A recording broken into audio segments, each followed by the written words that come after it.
Assalomu alaykum. Hormanglar, yaxshimisizlar? Hurmatli kino ijodkorlar, yana hurmatda sog' bo'lsizlar. Assalomu alaykum. Yaxshimisiz? Salomatmisizlar? Yaxshimisizlar? Va alaykum salom. Rahmat, rahmat. Qani endi rollarda ko'rinmay qoldingiz ukam? Yaxshi o'ynayotdingiz. Samolyotda chiqsam sizni eslayman. Ya biz asosan rejissyorlik bilan band.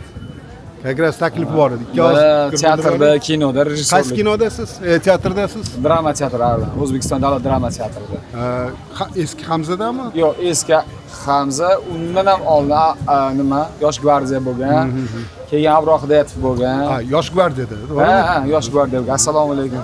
Assalomu alaykum. Hormang, yaxshimisiz?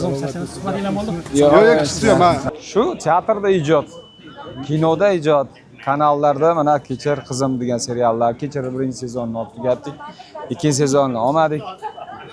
Hozir Muallim degan kino o'qituvchilar haqida kinoni o'zim prodyuserligim, o'zim rejissyorligim. Hurmatli yurtboshimizni ko'plab chiqishlarda o'qituvchi murabbiylar haqida ko'p gapirdilar, ularning hurmati haqida ko'p gapirdilar, e'tiroflar bo'ldi. Shulardan ilhomlanib kino oldik. O'zimni kino studiyam Samidxon Pictures kino studiyasi tomonidan o'zim moliyalashtirib oldim. Hozir kunda tomoshabinlarga ketyapti. Yaxshi, juda ham iliq fikrlar ko'p, yaxshi g'oya ko'tarilgan. Tavsiya qilamiz hammaga. O'zbek aktyorlari nimagadir ko'pchiligi nazardan chetda qolib ketdi-da.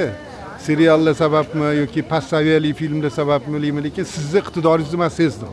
2-3 ta kino ko'rgandim, shuning uchun hurmat qilib oldingizga keldim. Endi bu haqda uzoqroq gaplashishimiz mumkin, o'zi reja bor. O'sha kino haqida filmlar podkastlar olish, buni ham taklifim. Ikkinchidan, bugungi kino haqida ikki og'izgina gapirib yuboring. Rivojlanishdi.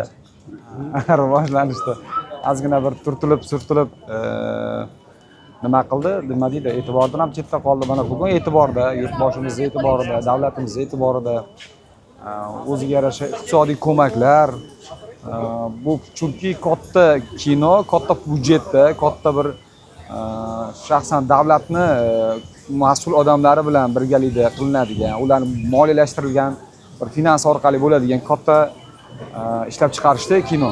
Chunki u g'oya uchun, millatning g'oyasi uchun ishlaydigan, g'oyalarni oldiga ko'taradigan, xalqqa mana shu oziqani beradigan bir tomosha vositasi bo'lgani uchun bunga jiddiy e'tibor berish kerak. Bugungi kunda shu narsa kutilyapti, qilinyapti. Mana har bir filmda bu narsani ko'rish mumkin. Mana bugun ham misol uchun o'zbek qahramoni Kazbek nomli bir o'zbek yigitini, Arslon bir yigitini o'sha chet elda urush paytida qilgan qahramonliklari, bir millat uchun jonini fido qilgani uchun qahramonlik darajasiga ko'tarilgan bir insonimiz, millatdoshimiz, o'zbegimiz haqida film olindi.